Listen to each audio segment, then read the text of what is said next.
Welcome to Roots and Ruminants, your podcast for creative and innovative use of farm, pasture, and rangeland. We're going back to the basics of raising and grazing livestock, growing your own forage, and practical land use.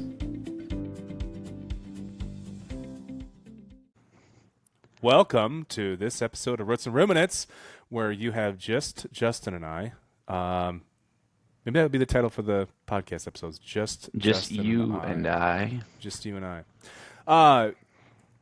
Got a few different topics this morning, but we're doing a little bit of a continuation of last 2 weeks episodes ago, 2 episodes ago, last episode, 2 weeks ago, on just kind of what's going on and what the next couple years of agriculture might look like, and if incentives change or paradigms change from things that we're used to. So with that, Justin, was going to ask you, my daughters and I, and Katie, were having a conversation just last night because they're sick of, hauling pails of corn across our driveway from the shed where the corn is to feed the lambs. And we're like, Dad, are we going to sell these lambs sometime? So Justin, what's your thoughts on before or after Christmas, New Year's season marketing of lambs? After, really? Well, I mean, because it's all, that whole market's just built upon the Easter season, spring season. So yeah. If they're green enough and you've got cheap feed, I just hold them and continue to slowly grow them until March. Sell them in March. There's nothing good about the lamb market at the end of the year, and then it slowly starts to come back after the first. So yeah. So even if they get a little bit fleshy, a little fat, whatever, just do it. It doesn't matter. At this point, just make my kids keep hauling corn.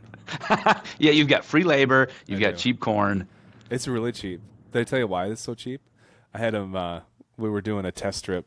We were just like getting the combine tested out. So it was early, right? Nothing was dry. Everything dried down at the end. But I just had them like make a round, like in a little 20-acre field next to my place, just to kind of get things going. Well, the corn was like at 21%. Whatever. Sure. And I was like, it's fine. Just throw it on this. I'll put it on the gravity wagon. We'll like feed it up, thinking the 4 pails a day that we're feeding is going to like feed up 250 bushels of wet corn fast. And now it's just gross. It's all moldy and clumpy and junky. And so I don't want to feed it to any of the bred ewes or anything. So I'm just making these like 100 head of fat lambs eat it, like 10 So they might not get fleshy either, because they might not want to eat too much. They look fantastic. They love it. They have no qualms about it whatsoever. Even the sprouted stuff they're eating. Yeah, maybe it kind of fermented a little bit. Yeah, they might like it. I mean, and now it froze. That's the funny thing about heat-damaged corn. No, it's still warm. Okay. If you want to put your hand in it, it'll warm you up. Yeah. Yes. Interesting. It is in a metal gravity box with a metal roof over top. I was just going to say, you got any barn with that? No, I thought about this. It's not going to burn, I don't think. But it is heating. Might smolder a little bit. It is heating my uninsulated tin shed.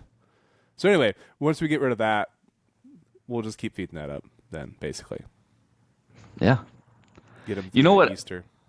Yeah, so lamb production, meat production, I think that's one of the topics we want to hit on. And I think it's quite relevant because we just got through Thanksgiving. Yep. We had lots of political talks. We had some meat talks. I certainly did. Talks. Right? Like, I always have meat talks at Thanksgiving because it's like, we got to have turkey, and then it's like, we have to have turkey, even though nobody really wants turkey. So then you either make a ham, or you make a prime rib, or in your case, you said you made some legs, lamb. Not even leg of lamb, legs of lamb, multiple legs, multiple of the leg of lamb, multiple. Yeah, 2 legs of lamb for Thanksgiving. Yeah. So I think it's appropriate here that we both give a little shout out to Dwayne Wolf. Shout out Dr. Dwayne Wolf for teaching us what the hell is going on with meat while we were in college. I feel like we had probably a better training on how to cook meat than most people that go to wherever 3-star Michelin chefs go to school. I think that is true. From meat science. And it stuck. Because he made it fun. Sticky. Made it fun, yep, and then like real world experience. I impressed the hell out of like my in-laws with my ability to understand how meat works. Not just like cooking it, but like everything. Like just it's like an intuition on like how long it should be cooked, whether it should be cooked slow or it should be cooked fast, whether it should be juicy or like how to make it more tender, how to season it, how to spice it. For some reason, like all that stuff is like completely second nature to me. It's like riding a bike. Even when I get together with friends Yeah. that we were in college with that had meat production, was it 240, AS 240 or something like that? Or I'm not sure, but Maybe. those that took it are all the same, right? Like it kind of instilled a bit of a passion Yeah. in cooking meat, and yeah, Yeah. Yeah. So like leg of lamb, I don't do that's that a powerful. lot, but I was like, yeah, let's do it. And everybody just thinks it's like wizardry. Like, where did you go to learn this stuff? And I was like, well, went to school for animal science, and I taught us about meat and how to cook it. And then other people that went to other places for animal science, like, what? They don't taught you how to cook? Taught you how to thoughtfully prepare the product that you're raising? What? Why? What? We What did was that not for? we did not cover cooking in turkey though. No, because there's no good way to do it. There's no good way to do it. Not even Like like think it. I've had smoked turkey at like a barbecue shop, Smoked turkey is pretty decent. But Smoked even anything is good. Smoked yeah, I anything. know. Well, that's the one way to have it. Baked Yeah. turkey, no good. Oh, baked turkey's horrible. And then Fried think about turkey like is okay. fried turkey's fine. It's fine, but Yeah. like compare it to anything else. I think if I'd have made a leg of lamb fried in a turkey fryer, do you know how awesome that would be? Doesn't that sound amazing? Should try In that. beef tallow, wouldn't that That's a be wild? man, that's a lot of beef tallow. How many pounds of beef tallow does it take to get 20 gallons of beef tallow oil? Oh, The big old. yeah, it's like eight point What? three pounds. That's a lot of kph. 8.3 pounds. So 20 gallons. You need 20 gallons? No, you don't need 20 gallons. I don't know. A turkey fryer? It's probably 10. It's 10. It's not No, but 20. it's 8. But it's a bushel. Really? Bushel. A five But it's no gallon. more It's than a bigger than a bushel. 5 gallon bucket. Well, Yeah, that's it's right. just slightly bigger. Okay, yeah, I'm Slightly off. bigger. Yeah. 5. So you're talking like 40 pounds. 40 pounds of beef tallow. 40 pounds. So turkey fryers. Think about how wild this is. Turkey such a crap food? Such a crap food. I'm sorry for everybody that raising turkeys. And my brother-in-law's family does raise turkeys. So I feel bad about this now. So do my neighbors, the Hutterite colony. They're out there doing turkey stuff right now. So, but think about how bad it is that we have to have this special thing, a turkey fryer, that just does nothing but fry turkeys once a year at most. And if you're like only hosting every other year, think about those stupid random things that you have in your kitchen, in your pantry, in your garage, wherever, or the shop. Like talk about it. Like I have this tool. It's only good for one thing. Otherwise, it just collects dust, dirt, makes a mess, and is in the way. That's what a turkey fryer is. How crazy is it that we not only convince people that this bird needs to have a relevance and a place on the menu, but also you have to have this clunky, useless, one-time apparatus to cook it in if you want it to be remotely edible. That's crazy. That's And then crazy. people buy, you know, they're buying more dollars in soybean oil to cook the turkey in than they And are the value of the the turkey. turkey. Yeah, that's true too. And then throwing it all away. I can't imagine they're keeping that stuff. Okay, did you see RFK Jr. Cooking his Thanksgiving turkey No, in beef tallow? Made a whole stud. thing yep, I'm on liking it X more. about it. He brought out the box of beef tallow and was like, yeah, like putting the turkey into the beef tallow. Hey, did you see my Snapchat That's of something I can get popping behind. popcorn in lard? No, I did not. But I'm not a Snapchatter much Oh, anymore. I should delete it because people assume that if I'm on Snapchat, I read people's Snapchats, but I don't ever open it. oh, all right. Well, that was after our last podcast. We were talking about oils and How was it in the animal lard? fat oils. How was it in the Popcorn lard? popped in lard. Pretty good. Yeah. It had a hint of bacon or pork taste to it, which you would expect because lard does carry that. Beef tallow it's much more clean than lard. Like it doesn't have any off flavors, I don't believe.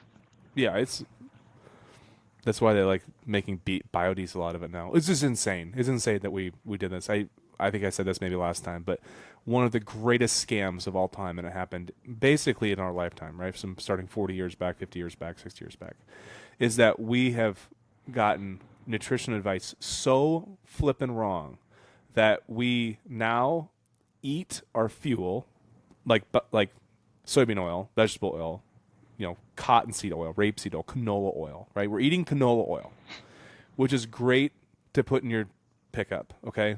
It's great to run a tractor on. It's fuel. We're eating fuel, and then we're making fuel out of our food. Like we're making biodiesel out of beef tallow, and then eating fuel instead.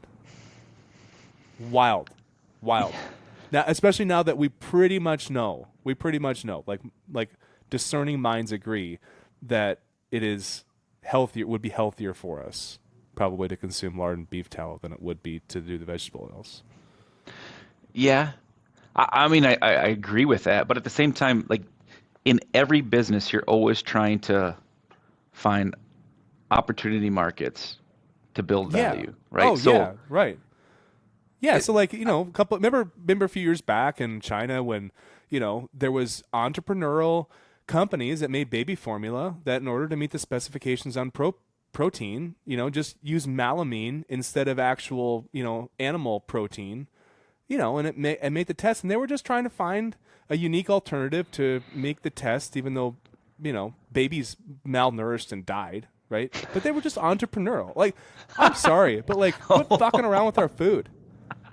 You know what I mean? Like, I'm all for entrepreneurial spirit and stuff, but like for real, the experimentation on what we can get by with by creating new and weird food additives to yeah. put into food. I'm just not willing to put that into the bucket of like Yeah, but which came cool first? fun things And that we should I'm try.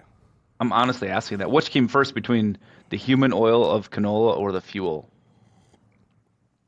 Well, I won't pretend to be an expert on this, and it is kind of like there's a lot of theories on exactly how it went down and whether it was just truly experimentation. Some people say it's nefarious. I don't think it was nefarious. I think we were just truly trying to find value add markets, like you said. And we were just like trying to be like, oh, what if like this has calories? What if we ate it? Mm-hmm. I guess that's how we had to discover all foods at some point in history anyway. We're like, oh, let's try eating this. But it's a little different on the way we approach this. It's like, let's make new things. It really was. So you look at soybean oil, and the reason we can't feed whole soybeans, right? The reason you can't feed whole soybeans is because the fat's too high, right? If you get the fat too high and you put that into a dairy diet, or even you get too much fat into a swine diet, it won't even it'll bridge up too much. It won't even flow through the systems that 99% of hogs are fed with today, right? With like, ribbon augers and that kind of stuff, right? And cone bins. If you have too much oil, too much fat in the diet, it won't even flow. Also, it'll be detrimental because they'll have too much, lipids in the diet. Dairy cattle, same thing. Milk production will drop if they get too much fat intake. So we had to get the oil out of soybeans to use them as a protein source. So that came first, right? We built crush facilities not to get oil. We built crush facilities to get soybean meal to feed livestock with.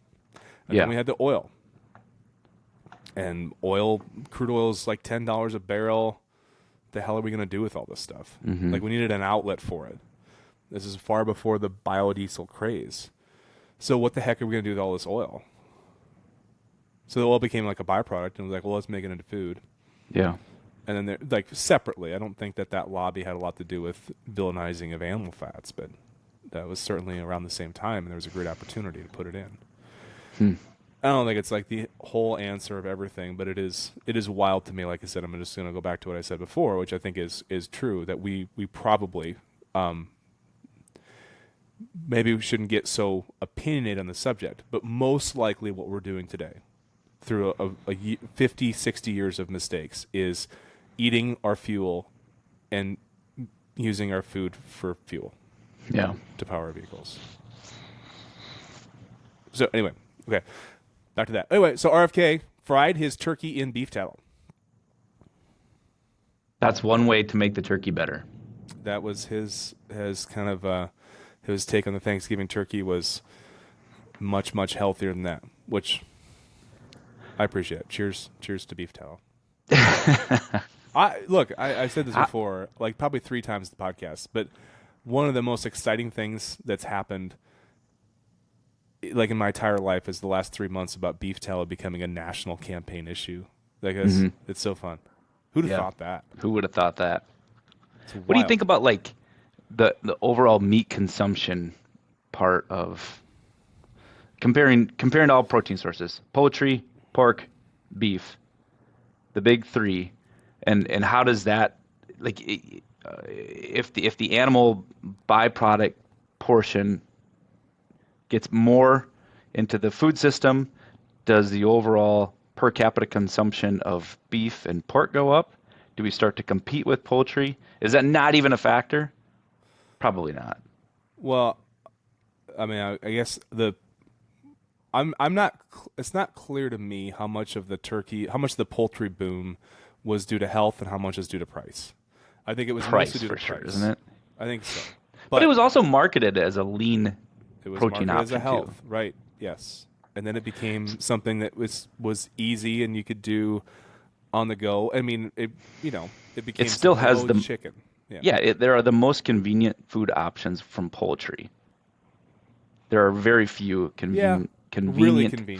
convenient. Like Yeah. the chicken Chicken nugget world nuggets. and the Yeah, chicken yeah. breast, chicken tender, chicken wing. Throw them in the air fryer. Your family's Yeah. fed in 10 minutes. Yeah. But like shame on the beef industry for not making a beef nugget for crying out loud. Like what took you so long? Why was no one at Tyson making a beef nugget? Yeah. Yeah. Maybe it's not even that great. Take 10% of it. Now again, I'm just like, crying about like additives in food. Now I'm wishing there was more nuggets. Well, we But do need honestly, convenient options though. That's not going away. right. But I mean, I think it was brilliant marketing. Yeah. There was the health phase and then it was price. But the lack of creativity and innovativeness. Remember we were talking about like ready to eat options back again in Oh, Dwayne yeah. Wolf's class back then, and Yep. he was like basically like we had an entire class where we were challenged to make ready to eat items that should be packaged at a grocery store or a gas station or a supermarket out of beef, pork, or lamb items as a way to like get some creativity in the Yeah. dang marketplace to Yeah. catch up on chicken. What did you make? Uh, do you remember? I don't remember what you made. I remember what I made. Okay. I remember what you made. I'm gonna guess what you made first. Okay. You made smoked beef tongue. No. Oh, who did that? I did Arvidsson? smoked lamb shank Oh, okay. and wanted Okay. it to be marketed like the big old turkey legs, Okay. that you can get at the fair or whatever. So it was, yeah, it was, I do remember it. Fricty's did- Flyers, smoked lamb shank. And I think I would have done very, very well, except my cost of the shank was based off of like the average, not the meat lab price of the Yep. shanks. And so the cost of the product got so expensive that pretty much priced it out. So I did the opposite. Who before we get into that, who did have the smoked beef tongue jerky? I don't know. It doesn't really sound that It good. wasn't good. Remember we got to eat all these things like in a big trade show. It was so cool. Anyway, okay, so I did ready to eat. At the time, you could go and buy. They were super expensive, still are. But I remember for the first time, you could go buy a full like ready to eat rack of ribs, pork ribs, right, with the barbecue sauce, the sauces, and all the fixings right on it, right. So, and you could be like, well, that's just crazy. So then beef ribs trade, and still today, at such a fraction to pork ribs. It's embarrassing, right? And then remember he gave us the spec sheets of like the meat cutout prices for that day. Like it was like, okay, here's your meat cutout prices. It was like a weekly snapshot that we had to pick from. And so I went through it and I'm like, all right, this is going to rank very heavily on, on margin and markup. So I'm going to pick the cheapest thing on here. And beef ribs, not like short ribs, but like just the actual bone-in ribs. Compared to the spare ribs of pork. Yeah, Not yeah, the short exactly. ribs. With all of, like the short rib stuff off, all the plate, all the flank, all that kind of stuff off of there, right? So you're basically, bone and then what's in between the bone. You're buying mostly bone. Was like 50 cents a pound. It was like lower than anything else. It was like a third of the price of trim, okay, of hamburger. And so I picked that. And then it happened to be that was just like some weird glitchy week where nobody was buying any ribs and they were way undervalued. Because Dwayne was like mad about it. He's like, well, you're going to win. You picked the cheapest thing on here. And beef ribs are normally like 90 cents a pound and they're only 50 cents this week. He's like, I'm going to discount you. Like he like averaged me back up. I was like, you like real? Like, yeah. So anyway, I'm not winning and got second, but I should have because I picked the cheap. That's how I picked it. It's not like Yeah. I wanted to make beef ribs. I just picked the cheapest thing on here and let's make something out of it. Yep. Should have just emulsified it and just made a chicken beef nugget out of it. You should have started the beef Like nugget. 60% bone. There are beef nuggets, right? Like that exist. It's got to exist, doesn't it? A little breaded nugget that you can throw in the air fryer. Call into the show right now if you've heard a beef nugget. I'm just kidding. You're not. I got my phone on. But I don't. Probably not in a big way. Never heard of one. What does beef have for breakfast options? Steak and eggs, which we Yeah. haven't improved Okay. on that or made that more of a thing in a long time. Not That's one much. thing the pork industry's got for them. Bacon and sausage, man. That That drives it. drives it. Okay, Completely drives it. so what was I going with all this? Anyway, the beef ribs Well, made the beef ribs and they were pretty good. And now I make beef ribs like pork ribs, and everybody likes them. Everybody likes them. Oh, I was gonna ask you, what percent of chicken nugget do you think? Because the cheap ones are all made out of emulsified. yeah, yeah, What's it called? Mechanically separated chicken, right? yeah. They're all made out of mechanically separated chicken. Which if you're not familiar with that, it's like you basically bone out a chicken, and when you get like done trying to bone out a chicken, because Here's it's what's left. hard to do, it's like all the sprinklings of the meat on the bone, and then you crush it in this massive thing. There's a little sieve that allows the meat fibers to come out of it, but then the chunks of bone to stay. Which is like, how much chunk of bone is in mechanically separated chicken? Did anybody ever done that analysis? I don't know. I How mean, much occasionally bone you is get in there? a tough piece, a little, pencil eraser size of something that just doesn't You quite do? chew down. Oh yeah. When you In a eat a chicken nugget? nugget, I yeah, never eat chicken it's not nuggets. bone, but it's something. Who the hell eats chicken nuggets? I eat chicken nuggets with my kids every time they eat chicken nuggets. Oh, They're we pretty don't good. feed our kids that shit. It's, I don't know if it's that bad. I'm sure we've had chicken nuggets. I get it. Justin, do you want to tell a story about the chicken nuggets challenge at work? That's a great story. Let's get into this. This is, oh man, it was this time of year, early Okay. December, Which is like because the like it's not Christmas yet, but you have no, all it's the days are so short, it's depressing. Like you're coming off of like a high energy fall, and then you hit this point and it just crashes. And yep, it's like, we need to find something to do. yeah, So it was the 99-cent chicken nugget special at Burger King. 10 nuggets cost 99 cents.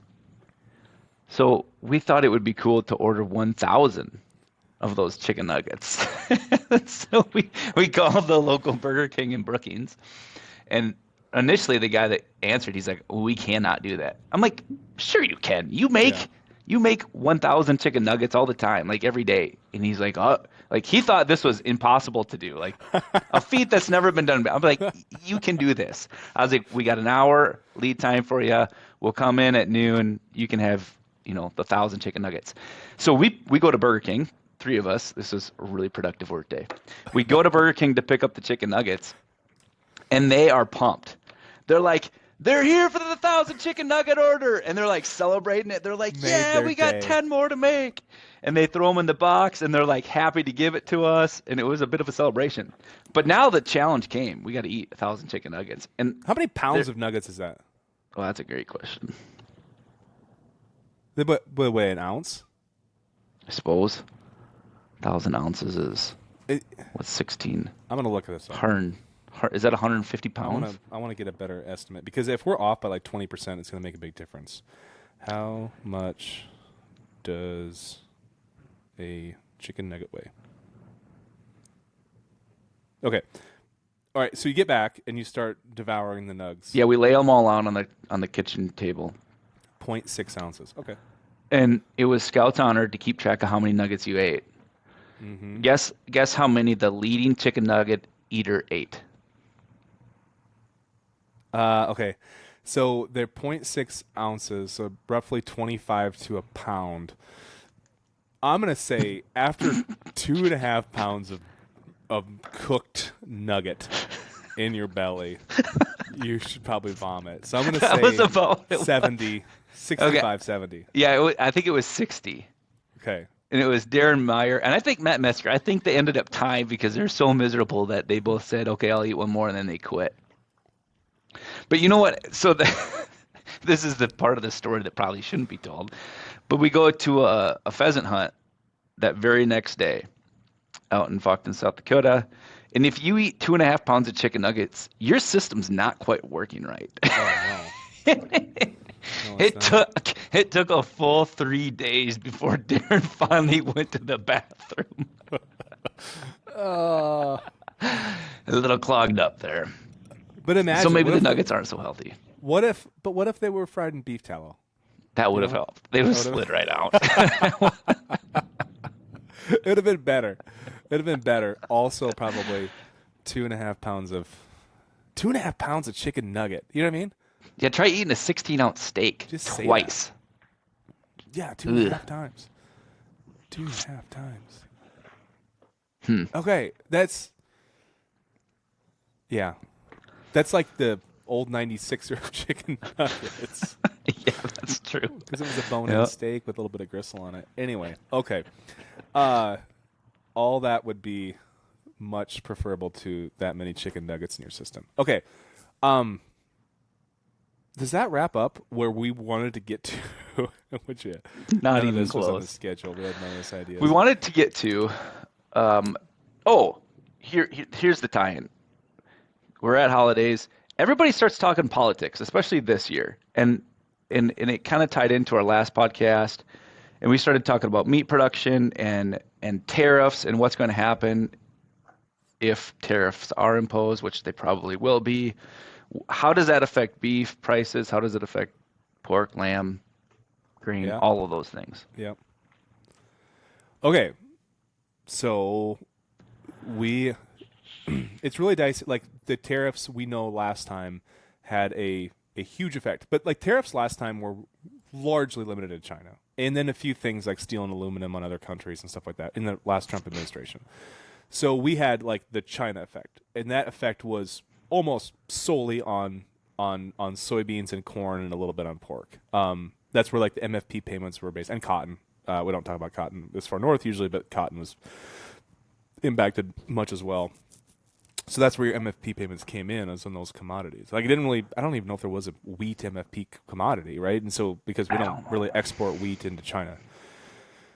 So we saw like a very China-centric effect on what tariffs can do.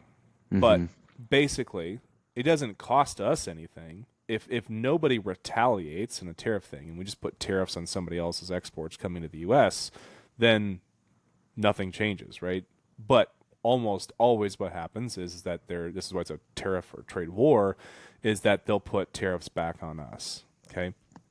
So this whole tariff idea, it sounds like it's gotten way broader than just a few isolated countries. You know, there was the recent, kind of sparring match with Canada and Mexico, and it sounds like the desired effect happened. People came to the table. People are now negotiating with Trump as the president-elect, which I've never seen that before. I think it's a completely new phenomenon. He's not even in office. Yeah, he's like a month and a half away from office, and he's already having more substantial conversations than the current sitting president is.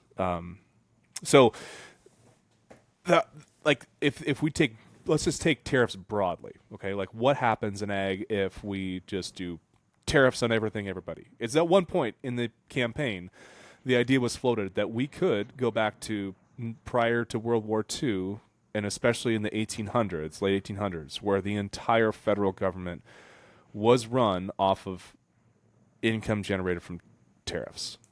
So the idea was floated that we could eliminate the federal income tax code if we relied on tariffs as a source of revenue.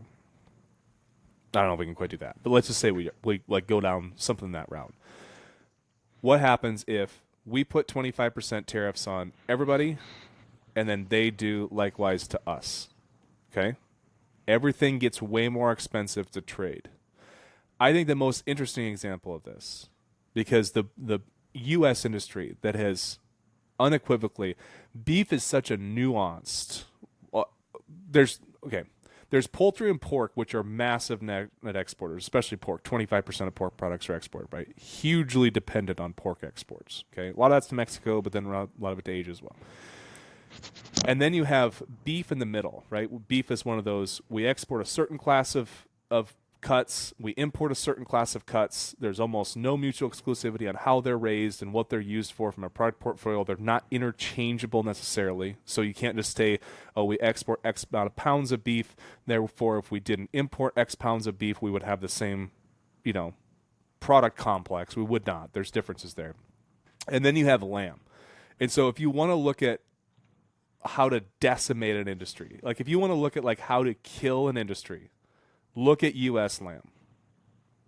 Because like, I mean, Justin, let's talk about like how I think we've seen like an 85 or 90% decline in the number of ewes in the United States since World War II. Yeah. Just pure collapse, right? It just continues to decrease. 5 million Yeah. sheep in the Yeah, U.S. something right like now. that. And we're importing 300 million pounds of lamb. Mm-hmm. And 300 we million. eat less than a pound per capita in the United States Yeah. compared to like, what's beef? 85, I think? 80, I something think it's like like that. 55 to 58 on a carcass weight basis now. Okay, all I think right. it used to, that was like peak maybe product or like consumption. Okay. That might be the poultry consumption number. Poultry's, yeah, like 100. Yeah. Yeah. Yep. This ton. Yeah, so it's just well, okay, first off, we are not producing enough lamb for American consumption, so we do have to import it. Or we build a program that's enticing enough to make enough lamb. Because we are starting to export more. Not very much, but we do export some to Mexico and the Caribbean. It's only like 100 or not, maybe 3 million pounds or something like that I saw. I think we're exporting about 3 million pounds. Which is funny because like we know what we're doing. We're like exporting to ourselves when we go on vacation. That's what we're doing. Yeah, right. Yeah, yeah. You know what I mean? Like To the Bahamas and the local population of the Dominican Republic is not consuming the lamb that we're sending. We're like, we might going to go there on January, so let's just get ahead of this and let's 2 months ahead of time ship ourselves some lamb so that resort is stocked when we get there. That's what we're doing. That's our export. It's our economic development in the lamb industry. We're like, yeah, we did it. We exported something. Look out, Australia. We're coming for you. Sorry. Yeah, lamb production is 130 million pounds in the United States. We import 300 million. Yeah. Okay, so and there was a big boom, like right there was a wool demand thing in World War II for military uniforms, things like that. Like I get all that, right? So you're looking like 55 million sheep and lambs in the U.S. in like 1944, 45. Okay, 56 million head, and you're looking at about 7.5 now, and you're like the ewe number is 5, right? 5.03 is the number of ewes. But I mean, even as late as like 1960, we're talking about an industry that was essentially 4 to 5x what it is today. 5x, 35 million lambs. That's wild. And then it just drops hard through the 60s, 70s, get to the 80s, and it kind of, slowly declines since then. Yeah. Yeah, we're eating a pound of it, and we have to import 67% because we can't do it enough of it here. I know we've talked about this like 10 times in the podcast, but if you're new to this is like one of our favorite things to talk about. So, yeah, but like, how do we compare that to the beef industry and making sure that that doesn't happen to the beef industry? How do we make sure that the demand is high and competitive with pork and poultry, and our production is stable enough that we don't have to import more than what we produce? Yeah. Well, I don't know. There's probably a way more dynamics to this than that. But it basically, we're to other places in the world in pork what Australia and New Zealand is to us in lamb, which is to say, we're going to be serious about this. We're going to focus on it. We're going to have a robust industry. We're going to take a very productivity-minded approach. We're going to make it embedded into our culture. We're going to have we're going to build a processing sector. We're going to build export markets. We're going to negotiate free trade agreements, all that kind of stuff, right? That's what we do, like in pork, right? For example, that's why we export 25% of our pork products. And I'm sure someone in Mexico who's trying to raise hogs would look at the U.S. in the same way that we would look at Australia and New Zealand and be like, you guys are just going to bury me, right? You got this massive industry. You're running it on next to no margin for whatever reason is beyond us, but like the pork industry is just the best example I can think of. Poultry's probably worse, but yeah, of just doing something for flipping ever to barely break even and then somehow celebrating it. Like no one has made money feeding a hog in any appreciable way for like a 2-year average in decades. I mean, you ask, like, okay, so back to, like, SDSU. Talk to one of the guys that used to be in the in the meats department there, and he's like, Smithfield will run the live unit of Smithfield Farms, which owns 25% of the sows, as a break even or a loss business all the time. All the time. Because they're ultimately deciding what they're going to pay for the pork out of their own system because they're running the slaughter plants. And so every year they'll come to us and be like, well, we just didn't make much money raising hogs, but we made great profits in the, in the retail sector and the processing sector and everything like that. Like they're just choosing to like appropriate those elsewhere. So then if you're in the raising sector, you're basically like looking at raising hogs for the manure value of it. Sure. Like, and why? Like, really? Like, who Yeah. wants to do that?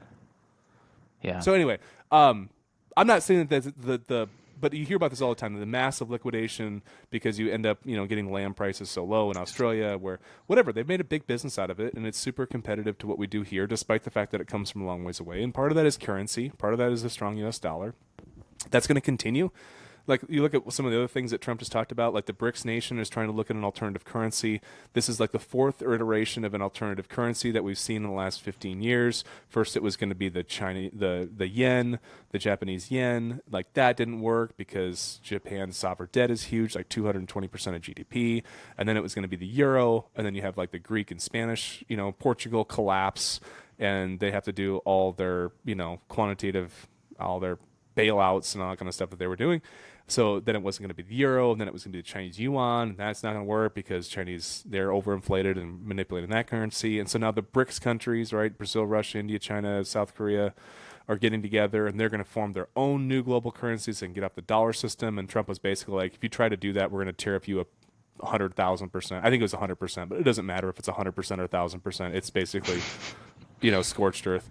So he'll stop that from happening. So we have the global currency, which is always going to be strong. And like number one rule of import export is the stronger your currency is, the more you can buy with your dollar abroad, making imports a great value. You're getting more for your money by buying it somewhere else. The stronger your dollar is, the harder it is for anybody to buy your stuff. So if we go into a high tariff, high strong currency environment, these things that we're exporting are going to be very, very difficult. And also, the things that are hurt by imports, let's talk about lamb as a pure example of that, are going to continue to get hurt. And so, I don't know. I'm like I said, if we were definitely brought up and educated in our college days in an environment that was enormously pro free trade, and talked about how great free trade was for agriculture. Mostly because the industries that got disproportionately dinged by that were reduced to being so small and insignificant they didn't even have a mouthpiece, right? Specialty fruits and vegetables, lamb, like shrimp, like things that we import a lot of that we don't produce here. Sure. Wine, Anyway, so what would happen if we put a 35% tariff on Australian and New Zealand lamb? Yeah. I mean, it would stop it. It wouldn't stop it, but it would slow it way, way down. But okay, so it stops it. We don't have enough here. Do we just continue to raise the retail price so that we're able to afford it? Or do we go into expansion mode and people actually raise more lamb in the United States? Rebuild an industry. You have to rebuild an industry from the ground up. Yeah, there's not even there's not even processing facilities and slaughterhouses anymore for lamb. So no. Remember when JBS rebought Mountain States 2 years ago, and they basically out-competed everybody else, and then they because there was like a competing processor trying to buy it, and they were trying to buy it to chop up the machinery so that no one could process lambs because they're the largest importer of lamb in the United States. I'm presumably, I have no idea what their intentions were, but that seems to make sense. There wasn't like a huge shortage of scrap stainless steel where they thought that was a good value proposition. It was kind of like, I guess if we can't process it here, we can just import more of it. It's easier to import it at scale than it is to develop it here. But yeah, everything has to like start from scratch. It's a super long process. But look at the decline. The decline started in 1946 and went on unabated for almost 80 years. Right, so you don't unwind that in 4 years.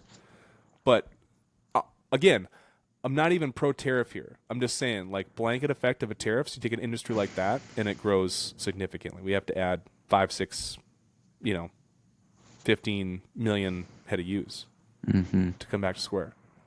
We would have to triple the amount of ewes in order to get back up to the levels that we need. Right. Right. That's wild. What a great opportunity, though. Could be a great opportunity. If you So look we've at talked about about this with the opportunity with solar farms and the niches and grazing markets with sheep. Like that, they are say like they continue to say and that they need to double the amount of ewes available just so that they have enough ewes available to graze on solar farms. Like most of them are currently not selling their wethers to market because it's more valuable to run them grazing for their grazing contract versus selling them. Ha! Isn't that wild? Like they're afraid of the replacement cost to buy. They can't more find weather. them. They don't exist. So they don't sell their wethers. They just graze them because their grazing contract's more valuable. That's so strange. That's strange. Are they mostly hair sheep wethers? Most of them are hair sheep on these solar farms. Just to make it easy. Yep. One less thing, one less maintenance piece to take care of with. Actually, I was just texting a guy. He's a professor at North Carolina State, and he and a partner own a bunch of ewes that run ewes on some solar farms. And he was asking me all these questions about grazing corn stalks in the upper Midwest. He's like, "But we've got these farms, and we just do not have the facilities." And we're talking about thousands of ewes, and the piece that's missing to that is the wintering ability. So he's like, "Are we able to run these on corn stalks? What's your stocking rate on stalks? What does it look like in the Midwest there? Are we going to run into issues?" He's like, "We don't have any barn space for these, but we need a spot to go with them when we're off of these solar farms in the winter." Really? Maybe this is yeah, we really kind of went down this rabbit trail of grazing solar farms, but maybe it kind of ties in because it does. We built a market for an opportunity to run more ewes, but we still can't build the demand in the United States, and we have this issue with importing. And so maybe now that actually closes up one of those pieces of the puzzle to say, all right, yeah, it is more cost effective to have more lamb meat production in the United States versus importing it. And we have the ability to do it because people actually want to raise more sheep because there's grazing opportunity. Yeah. Well, I mean, like the opportunity sheep, it doesn't actually don't even need to raise aggregate prices of lamb to make it more attractive. It just needs to be more stable, to be real honest with you. It's just so erratic. Yeah. If you look at where lamb prices get to extremely profitable places, 25% of the time. It's just that some of the time you give it away. Like literally give it away.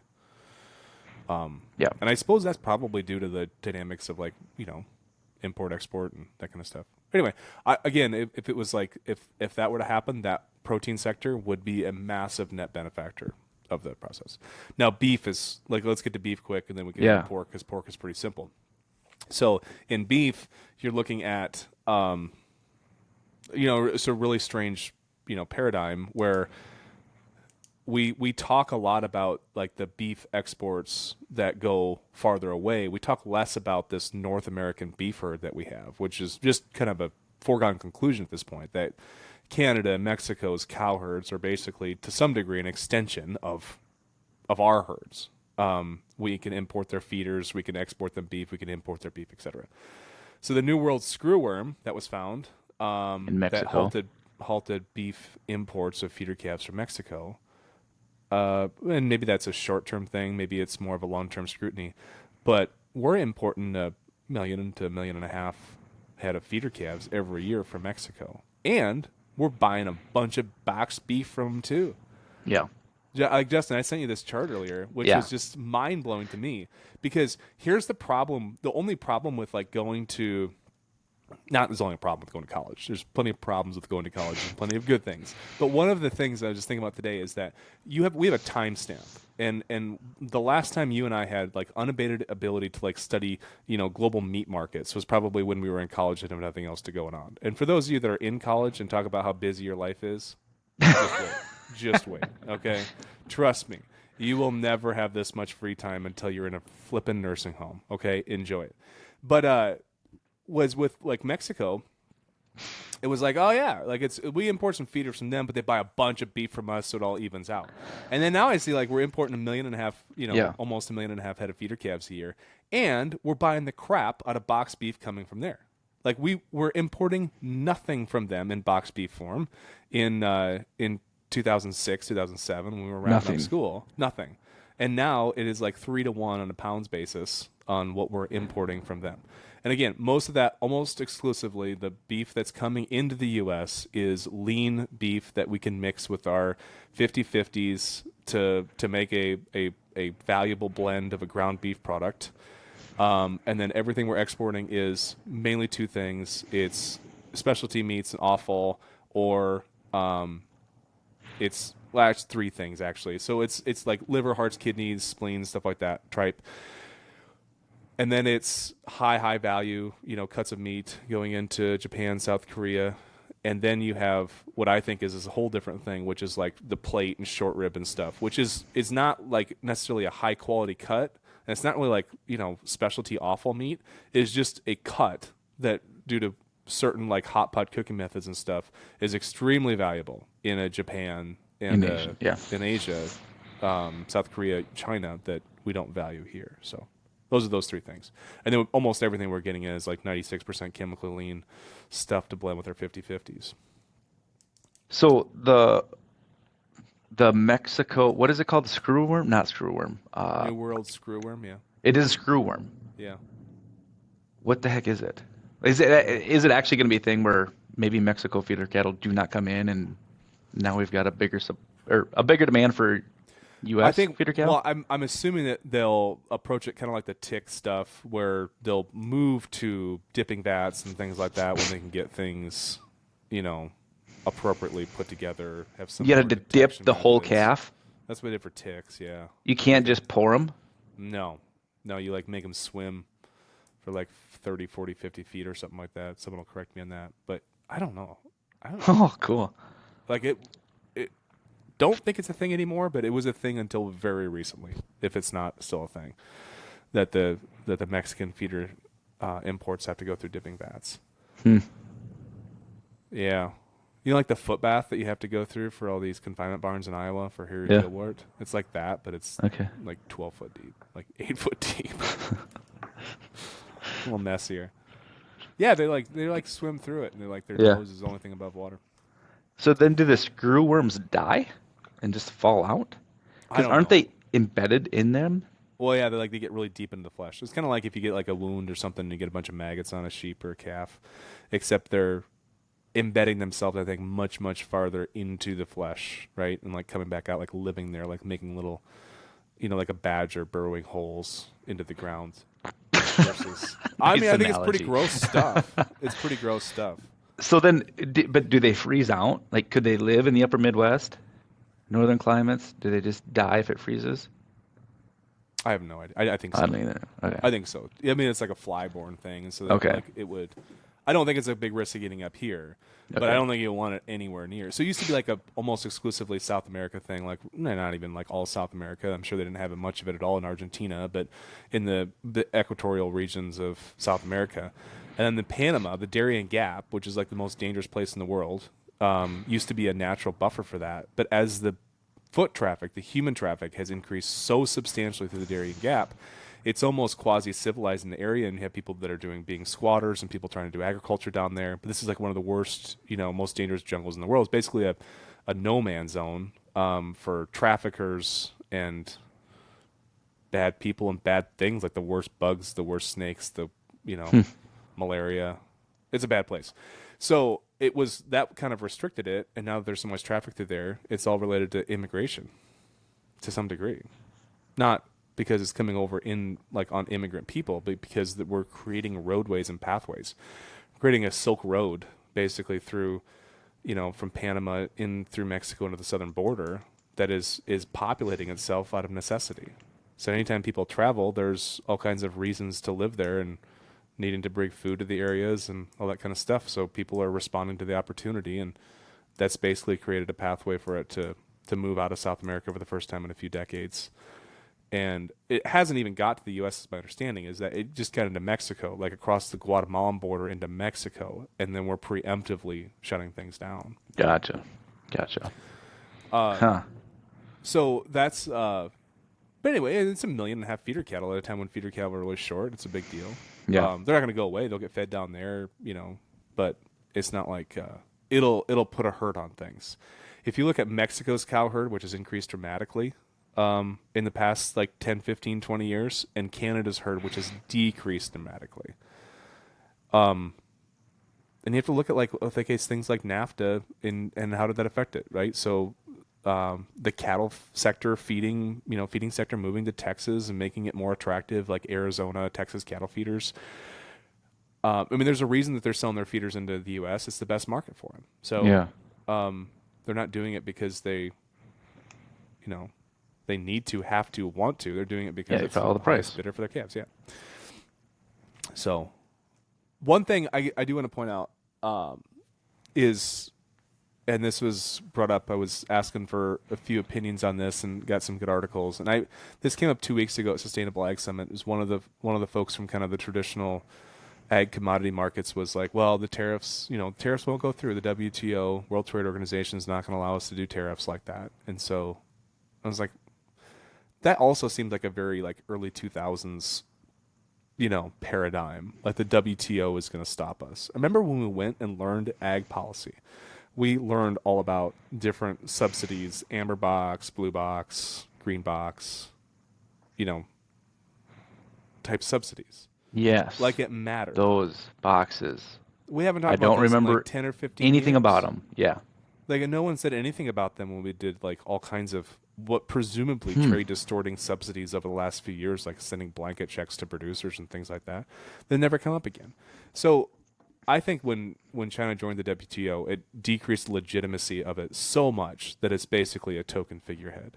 Because when China joined in 2001, it was lauded as a great achievement of the WTO. It was the last major trading nation to join, and by far the biggest of the developing countries that got in. And then they participated in such blatant currency manipulation, right? So the same thing that we have a problem with here, they artificially create in China, which is to artificially weaken their dollar, which makes it very hard for their people to justify imports as consumers. So they tend to increase domestic, purchases. Yeah. But it makes it really attractive for someone to want to buy from them. They have no question about it, unabashedly, artificially, decrease the value of their currency over years. And did I ever tell you a story about like how I talked to the actual minister of the China Import-Export Bank at a supper one time? No. And he admitted this in a small company? Yeah. So is in 2006 when I was over there, and there's a guy from the U.S. Grains Council that I was kind of doing some stuff with, and he was taking me places, and we were at like a dairy visit all day, and we ended up going out for this fancy supper with these investor group that was trying to build dairies over in China. And at the supper, we met, like there was a grocery chain from Mexico, and then there was the minister of the Import-Export Bank for China. It was like cabinet level official in the Chinese government. Super fancy supper. We had there was some abalone. I don't know, it was white abalone or whatever it was. Anyway, we had 2 endangered species for supper that What night. is abalone? What is abalone? I don't even know. It's like some kind of shellfish thing or something. Oh, Some gotcha. seafood All right. thing, I think. I thought maybe it was a breed of dog. No, that was different. We didn't have any dog that night. Okay. I did eat dog over there. The only time I had dog was in specialty dog restaurants, which is they're not even like trying to hide the fact they're dog. It was like we went to a dog themed restaurant. Like you were going Like a for the seafood or a dog. steakhouse. We're going to the Yeah, it's dog like a- house. We're going to It's the like a Joe's Crab Shack, but like of dog. yum. Yeah, like you knew you were gonna go. Like you were gonna go to Joe's Crab Shack and get like a, rack of ribs or like a brisket, right? Okay. Anyway, no. So then we had shark fin soup, which was crazier one. That's a really like no go thing. It's like $200 a bowl, and it's a tiny little bowl of like looks like noodles, but it's just the fins. It's like the cartilaginous, like not yet formed, like little slithery, like noodles, like the best noodles you've ever had, but they're like the cartilage in the fins of the shark. They're so delicious, very buttery. Highly recommend. Also, don't recommend. Highly recommend something very illegal to They're eat. delicious. And so anyway, the guy I was with, Grains Council, he's like, so pissed off when they brought it out. He's like, I wish they'd stop doing this shit. He's like, you should have it. They've already killed the shark, but it's like, I'm a diver, and the sharks are almost non-existent off the coast of China. It ticks me off because they basically just catch them, cut the fins off, and release them because you can't catch the sharks. So that instead, people don't like try to have the whole shark carcass. They just literally sacrifice the sharks and then throw them back in the ocean. Yeah, it's a little easier to smuggle a fin versus a whole shark, probably. Right. This is horrible, but it was there. So anyway, we're having supper and we're talking about this stuff. And so then in the supper, he starts asking like, "Oh, we have an American guest," because there was these guys from Mexico that owned like a big grocery store chain. Somebody else, and there was like me and the Grains Council guy, right? So Americans. So he was asking us about like what we thought of China's currency policy. And I pretty much verbatim said, is like, I think it's a very genius strategy that you have chose to build your economy by artificially deflating the value of your currency to make it a more attractive exporting country to some degree, And he started smiling and nodding. He's like, yeah, we do too. I was like, okay, all right, it's not a secret. So this whole thing is going on for 20 plus years in the WTO. And then now everybody's like, well, the WTO is going to like make all these tariffs. Like, no, there was no huge lawsuits from Trump's tariffs the first time around. It was like we use Section 301, which says a country that is artificially dumping or artificially manipulating the market, you have a free license to go after. And China's been doing that for 20 plus years. The fact that they've never done anything about it at all, it just diminishes their value so much. But it's just funny. Like I heard the argument, like, oh, the WTO is going to step in and stop all these tariffs. Like I don't see that happening. Yeah. I don't see him anywhere near this. Well, it's a diminished institution at this point. Anyway, the whole exercise is of like thinking about this has exposed what I think is 5 or 6 key fallacies that we were embedded into us in our formal education. I'm not saying it was deliberate. We had great professors, and it mostly didn't come from them. It mostly was coming from like industry talking points. The industry talking points were so prevalent and pervasive that it really got us thinking a certain way. Because now I think about I'm rampantly free trade, yet seemingly participating in industries that you can very much look at and say, are you pro free trade with China because they're not free trade because heavily manipulative on how they use their currency. So anyway, open to the idea. Let's see what happens. Please don't blame me if soybeans go to $4 because of tariffs. I'm not saying it was a good idea. I'm just saying that there's some merit to looking at it and saying maybe 100% no tariff, no quota, free trade isn't the answer and isn't the best for U.S. ag. It's certainly the best for some U.S. ag commodities. Yeah, that's probably the biggest and the loudest. Yeah, but maybe not for all of them. Yep. It depends on where you sit, and it depends on how powerful, how good your country is at it. Yeah. And the diverse of your goods. Yeah. Well, I think free markets have definitely led to countrywide specialization. For sure. Which also has led to individual farm level specialization. Yep. Which I don't think was great. Huh. We brought this back. I know. Holy crap. Like I think what we're missing a lot is farm diversification, and when you wonder why we've moved away from it so quickly at scale, it's because look at, we're looking at specialization on a country level, right, by commodity. Yeah. And of course it's going to at the trickle ground down level. to a farm level. Yeah. Yep. Well, our intention was to do a short podcast. Yeah, but we talked chicken nugget challenge. Yeah. Screwworm. Shark fin soup. And shark fin soup. Yeah. That should be the title for this. I think we covered it between those 3 things. I've got nothing else on those 3 subjects. I have no more thoughts on chicken nugget challenge, shark fin soup, or New World screwworm. $200 bowl of soup, shark fin soup. How big was the bowl? It was like tiny. It was like a little cup. Like Yeah. Cup of soup. I was like 100 to 200. I don't remember. It was expensive, very expensive, considering you could buy like a pack of cigarettes for 20 cents. So, yeah.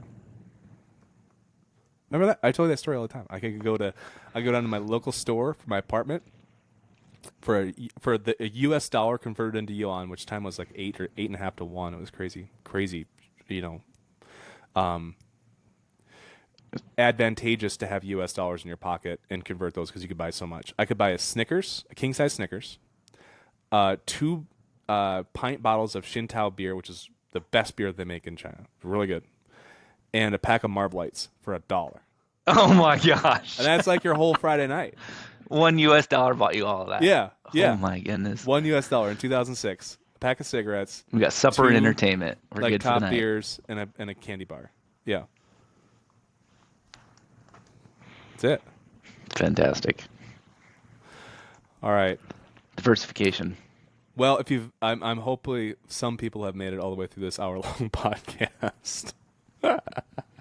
Hey, here's a plug for the next one. We have to do our year-end review to give predictions for next year. Oh, yeah. And send us themes. Send us. Yes. Text us, email us, and Roots and Ruminants, whatever. Roots and Ruminants Podcast at gmail.com. Roots and Ruminants Podcast at gmail.com. That's the longest Gmail email address I've ever heard of in my entire life. Ruminants is a long word. That's okay. Very good. Let us know if you have themes that you'd like predictions on for 2025, and we will try to address them on air.